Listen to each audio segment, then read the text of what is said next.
అందమైన ఉదయం. బన్నీ మరియు బేర్ పూలతో నిండిన లోయలో ఆనందంగా ఆడుకుంటున్నారు. ఏ బేర్, చూడు ఎంత అందంగా ఉంది ఈ అడవి. అప్పుడే బన్నీకి ఒక వింత వాసన వచ్చింది. ఇద్దరూ వెంటనే ఆ వాసన వచ్చిన దిశగా నడవడం ప్రారంభించారు.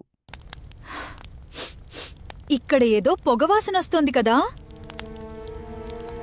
కొద్ది దూరం వెళ్లగానే వాళ్లు ఒక భయంకరమైన దృశ్యం చూశారు. అడవంతా మంటల్లో కాలిపోతోంది. జంతువులు భయంతో పరుగులు తీస్తున్నాయి. అయ్యో, మంట చాలా వేగంగా వ్యాపిస్తోంది. త్వరగా సహాయం కావాలి. బేర్ వెంటనే నది దగ్గరకు పరుగెత్తింది.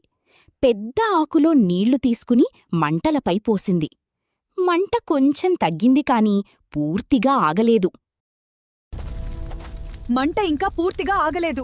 మనమింకా సహాయం తీసుకోవాలి. మనం దీన్ని ఆపాలి.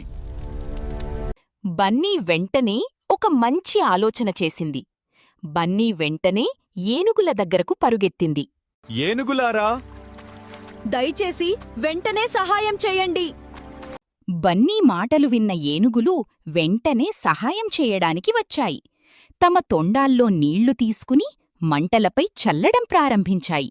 అందరూ కలిసి బలంగా నీళ్లు వేయండి. ఇంకా వేగంగా. మంట తగ్గుతోంది. కొద్ది కొద్దిగా మంట పూర్తిగా ఆరిపోయింది. అన్ని జంతువులు బన్నీ మరియు బేర్ను ఆనందంగా అభినందించాయి. మనం కలిసి పనిచేస్తే ఏ సమస్యైనా పరిష్కారమవుతుంది. అవును, ఇది నిజమైన స్నేహం, శక్తి. మా అడ్వెంచర్ నచ్చితే లైక్ చేయండి, షేర్ చేయండి. సబ్స్క్రైబ్ చేయండి.